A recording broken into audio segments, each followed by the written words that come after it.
ಹೇಳಿದೀನಿ ನಿಮ್ಮಿಬ್ರು ಜಗಳದಲ್ಲಿ ಸತ್ತೋಗಿದ್ದೀನಿ ಬತ್ತಿ ನೀಡಲ್ಲ. ಯಾಕೋ ಕಿಚ್ಚಾಡ್ತಿದ್ಯಾ? ಮನೆ ಕಡೆ ಏನೋ ಪ್ರಾಬ್ಲಮ್ ಏನೋ? ನಂದು ಒಂದ್ ಜೀವನ ಗುರು. ಮದ್ವೆ ಆದ್ರೆ ನಾನು ಖುಷಿಯಾಗಿರ್ತೀನಿ ಅನ್ಕೊಂಡಿದ್ದೆ, ಆದ್ರೆ ನೆಮ್ಮದಿನೇ ಇಲ್ಲ ಗುರು. ನನ್ ಹೆಂಡತಿ ನೋಡಿದ್ರೆ ನಾವಮ್ಮನ ರುದ್ರಾಶ್ರಮಕ್ಕೆ ಸೇರ್ಸ್ಬಿಡು ಅಂತ ಅವಳೆ. ಅದೇ ನಾವಮ್ಮ ನೋಡಿದ್ರೆ ಅವಳು ನಮ್ಮ ಮನೇಲಿ ಇದ್ರೆ ನಮ್ ಮನೇನೆ ಹಾಳಾಗ್ಬಿಡುತ್ತೆ, ಫಸ್ಟ್ ಕರ್ಕೊಂಡೋಗ ಅವಳು ತೋರ್ ಮನೆಗ್ ಬಿಡು ಅಂತವ್ರೆ.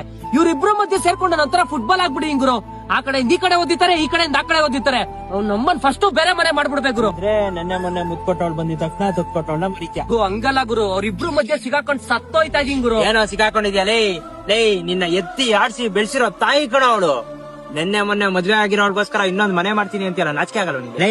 ಮದ್ವೆ ಮಾಡ್ಕೊಂಡ್ ಮಕ್ಳು ಮಾಡೋದಲ್ಲ ಸಾಧನೆ, ಎತ್ತಪ್ಪ ಅಮ್ಮನ ಕೊನೆವರೆಗೂ ಮಕ್ಳು ತರ ಸಾಕ್ತಿಯಲ್ಲ ಅದು ದೊಡ್ಡ ಸಾಧನೆ.